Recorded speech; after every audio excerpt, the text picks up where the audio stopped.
Bonjour, Bonjour à tous, bonjour. je m'appelle Sia Marab et je suis Data Scientist chez Microsoft. Et je m'appelle Lubomira Rocher et je suis Chief Digital Officer chez L'Oréal. Alors Sia, moi j'ai une question à te poser. Euh, Qu'est-ce que c'est exactement ton métier? Parce que Data Scientist, on en entend beaucoup parler et j'aimerais bien que tu nous expliques en quoi ça consiste. Alors, la Data Science se trouve au croisement entre différentes choses, entre les mathématiques, les statistiques, le développement, bien sûr l'intelligence artificielle, et peut-être la faculté de transformer des problèmes a priori complexes en des solutions simples. Après, dans les activités quotidiennes, ça va être récupérer des données, les transformer, les analyser, de manière à en extraire de l'information. Après, pour tout vous dire, au début, quand j'ai entendu cette question, j'ai eu un grand blanc dans ma tête. Le même blanc que j'ai eu quand on m'a demandé ce que je voulais faire dans la vie plus tard. Alors, c'est généralement le genre de questions où je bug totalement, où je finis par dire que je ne sais pas. Mais un je ne sais pas qui veut dire en réalité, je ne sais pas quoi choisir parmi toutes les choses que j'ai en tête et qui me paraissent tout aussi importantes. Alors, en quoi ça consiste d'être un data scientist chez Microsoft? Peut-être que finalement, ça consiste à être courageux, de refuser d'entrer dans des catégories, comme par exemple la catégorie du futur métier que l'on veut faire plus tard, sinon j'aurais pas fait ce que je fais aujourd'hui, ou la catégorie même qui me pose cette question. Être un data scientist chez Microsoft. Je sais pertinemment que d'ici quelques années, ce métier va probablement disparaître. Donc à quoi bon se restreindre à cela? Être data scientist chez Microsoft, c'est peut-être aussi un peu de curiosité, d'explorer différents chemins qui s'offrent à nous et qui nous intéressent. Par exemple, je suis seulement un an avant de finir mes études que j'allais faire ça. Au début, j'avais commencé avec un parcours plutôt en mathématiques, ensuite mécanique, ensuite informatique, ensuite intelligence artificielle, pour enfin me spécialiser en machine learning.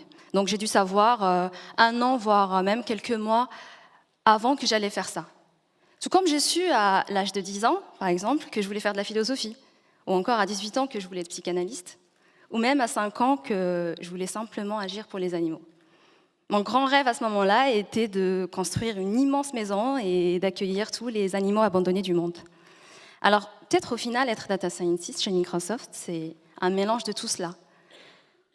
Un peu de courage, de la curiosité, beaucoup de doutes, mais de la détermination.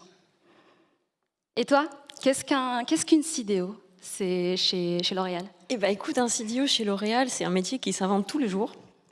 Moi je me souviens quand je suis arrivée il y a 4 ans, comme toi je crois, hein, tu es arrivée il y a 4 ans Oui, chez tout à Microsoft. fait. Quand je suis arrivée chez L'Oréal il y a 4 ans, j'ai été voir mon chef, Jean-Paul Agon, le CEO le PDG de la compagnie, et je lui ai dit, bah alors, quelle est ma feuille de route? Il m'a dit, bah c'est à toi de la faire. Et je lui ai trouvé ça génial. Et donc, du coup, on a travaillé ensemble, effectivement, pour décrypter ce que pouvait être cette transformation digitale chez L'Oréal. Aujourd'hui, mon quotidien, il est imprévisible, il est changeant. En tout cas, les sujets dont on s'occupe sont très variés.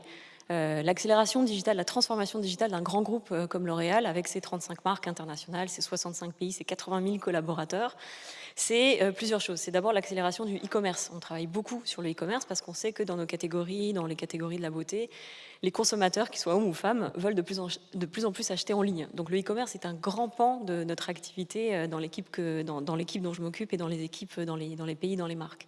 La deuxième grande priorité, c'est tout ce qui tourne autour de la data et donc de tout ce qui tourne autour de la personnalisation. Nous, on utilise la donnée simplement parce qu'elle nous permet de personnaliser nos messages, nos produits, nos landing pages, nos CRM, nos campagnes CRM, tout ce qu'on peut nos publicités, tout ce qu'on peut personnaliser, on le personnalise. Et évidemment, pour ça, au cœur de ça, il y a le pouvoir de la data. Le troisième sujet qui nous occupe day in, day out, tous les jours, c'est la transformation du marketing. On sait très bien aujourd'hui, et particulièrement avec les nouvelles générations, que les attentes par rapport aux messages que des grandes marques comme les nôtres peuvent envoyer sont très différentes. Donc on s'occupe de transformer le marketing de L'Oréal, d'aller d'un modèle très très publicitaire à un modèle de contenu, un modèle d'influence, un modèle de earned media, à travailler beaucoup avec des influenceuses, etc. On a tout un pan de notre activité qui concerne aussi la transformation humaine, parce qu'il n'y a pas de transformation réussie d'un groupe de cette taille-là si on n'embarque pas tout le monde. Moi, j'ai dit, si je réussis mon travail de Chief Digital Officer, en fait, ma fonction disparaît. parce que tout le monde sera devenu Chief Digital Officer de sa marque, de son pays, de sa marque dans son pays, de sa zone, de sa division, de toutes les entités opérationnelles de L'Oréal. Et aujourd'hui, je pense qu'un des trucs qui a été les plus fascinants dans tout ce parcours de 4 ans, ça a été vraiment ce travail sur la matière humaine, sur comment embarquer cette organisation, comment donner envie à tout le monde de faire du digital, et comment évidemment former, upskiller comme on dit en anglais, tous nos collaborateurs à travers le monde. On en a formé plus de 20 000 au digital. Donc c'est un métier passionnant qui, comme toi, s'invente tous les jours. Mais alors, dis-moi, quels sont pour toi, ou pour Microsoft, pour toi, les grands enjeux, les grands challenges et la grande vision derrière l'intelligence artificielle? Parce que les gens y voient du bon, du mauvais. Qu'est-ce que tu en penses, toi? Alors, plutôt que de challenge, je préfère parler d'attitude à avoir vis-à-vis de l'intelligence artificielle. Aujourd'hui, de nombreuses personnes ont peur de cela, en quelque sorte. Moi, je préfère imaginer les belles choses qu'on peut faire avec. Je pense profondément que le plus grand défi de l'intelligence artificielle va être d'augmenter l'humanité de l'homme, va être d'augmenter nos plus belles qualités humaines, comme l'empathie ou l'altruisme, qu'on a tendance à oublier d'ailleurs. Alors, je vais vous donner quelques exemples de choses en lesquelles je crois et d'autres auxquelles je crois un peu moins. Par exemple, le projet de robots qu'on mettrait à disposition de personnes âgées dans des maisons de retraite pour leur tenir compagnie, j'y crois pas vraiment. Je trouve ça un peu froid. Je préfère que ce soit des êtres humains qui s'occupent de personnes âgées. Par contre, quand un médecin s'appuie sur des techniques de deep learning, par exemple appliquées à de l'analyse d'images, pour détecter certaines maladies comme le cancer de la peau, ou encore savoir si un mélanome est bénin ou malin, ça j'y crois beaucoup. Imaginez le nombre de vies qu'on peut sauver avec ça. Imaginez aussi qu'on puisse automatiser des tâches répétitives de notre vie quotidienne pour gagner du temps, ne serait-ce que d'avoir le temps de s'ennuyer. Et d'ailleurs, en parlant d'ennui, je suis convaincue que c'est très bénéfique pour les enfants. C'est très bénéfique pour développer leur curiosité, leur imaginaire. Je pense, oui, que c'est bénéfique pour les enfants. Et d'ailleurs, en parlant d'enfants et de notre manière de gérer le temps, je pense que l'intelligence artificielle a beaucoup de choses à apporter aussi à l'éducation. On parle de jobs qui seront supprimés, de nouveaux jobs qui seront créés. Là encore, il y a deux façons de voir les choses. La première façon de voir les choses, c'est d'imaginer justement ces nouveaux jobs. Il y a des gens justement qui les imaginent, qui écrivent des choses là-dessus, qui communiquent des choses là-dessus. Ça peut aller même jusqu'à créer des programmes scolaires là-dessus.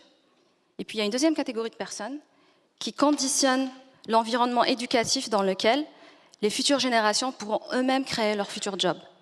Moi, je crois un peu plus à la deuxième façon de voir les choses.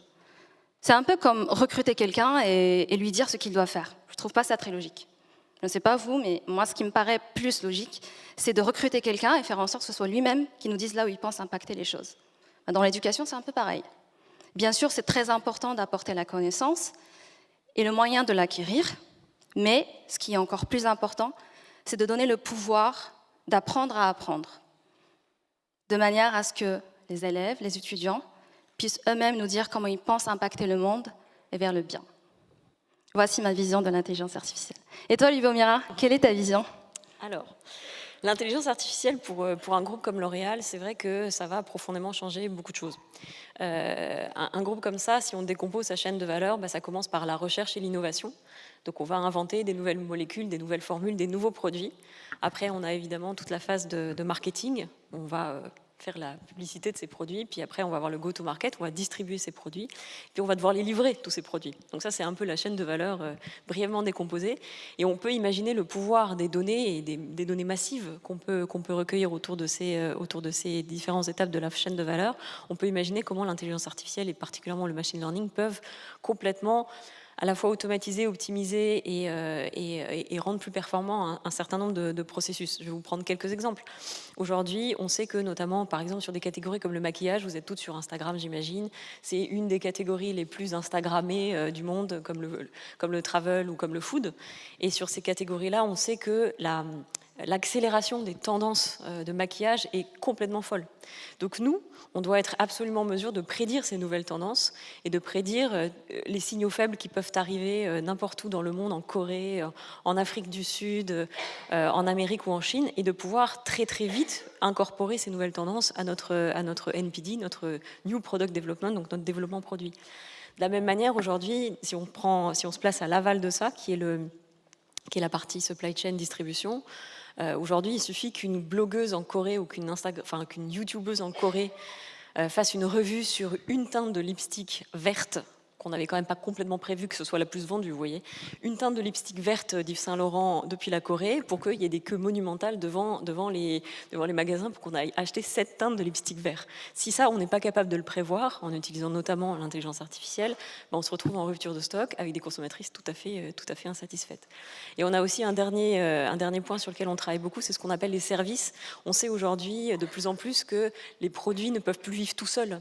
On a vraiment une intersection entre le produit et le service. Le service, ça veut dire quoi pour des marques comme les nôtres? Ça veut dire de l'essayage virtuel en 3D, ça veut dire pour le maquillage ou pour la couleur de cheveux, pour le styling des cheveux, la coupe de cheveux. Ça peut être des choses comme trouver la bonne teinte pour le maquillage, faire un diagnostic de peau qui soit extrêmement personnalisé. Et pour tous ces aspects-là, l'intelligence artificielle est absolument fondamentale pour pouvoir personnaliser en fait les recommandations qu'on peut faire à nos consommatrices. Donc c'est un champ qui est un champ infini de possibles dont on commence juste à percevoir dans des entreprises comme la nôtre la portée et l'importance.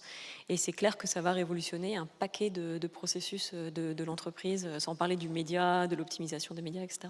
Donc ça va être vraiment passionnant. Mais moi j'ai envie qu'on laisse un peu tout le monde sur un truc un peu plus personnel peut-être. Puisqu'on parle de Empower, où il n'y a pas de version française de Empower, on sait, on y travaille avec Siam, on va faire tourner quelques modèles.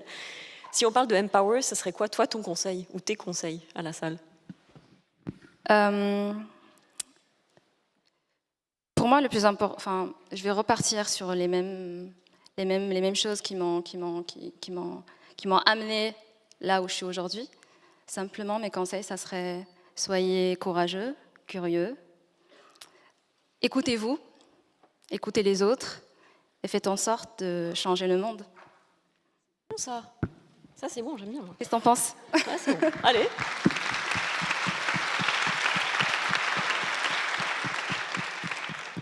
Et toi? Quels sont tes conseils?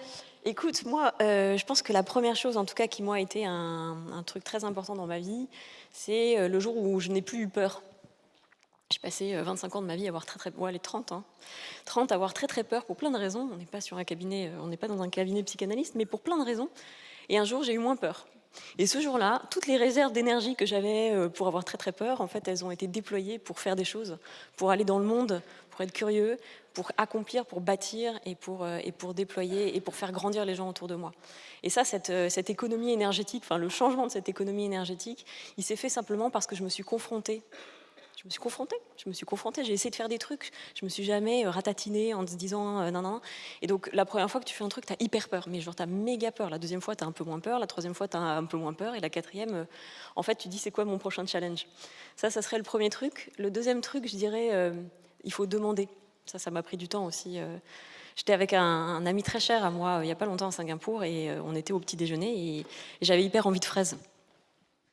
Non, j'ai aucune nouvelle, hein. J'avais juste très envie de fraises. Et il n'y avait pas de fraises. Et du coup, je suis retournée m'asseoir. Et mon pote m'a dit, mais ask for your strawberries. Et du coup, c'est devenu, ask for your strawberries, c'est devenu mon mantra. Maintenant, à chaque fois, je ask for my strawberries. Et en fait, c'est tout con, mais cette phrase-là, elle a un peu changé mon regard sur le monde. Et la dernière chose, c'est que je pense qu'il faut faire confiance aux autres. On oppose parfois les hommes, les femmes, tout ça. Je pense que c'est ensemble qu'on va y arriver. Moi, c'est 3 hommes dans ma vie qui m'ont donné leur chance, qui m'ont donné ma chance. Donc je pense qu'en fait, bien sûr, la solidarité féminine, c'est fondamental, mais il faut faire confiance aux hommes parce qu'au fond, c'est ensemble qu'on va réussir à dépasser les stéréotypes, les clichés, les plafonds de verre et tout ce qui s'ensuit. Voilà. Merci à tous.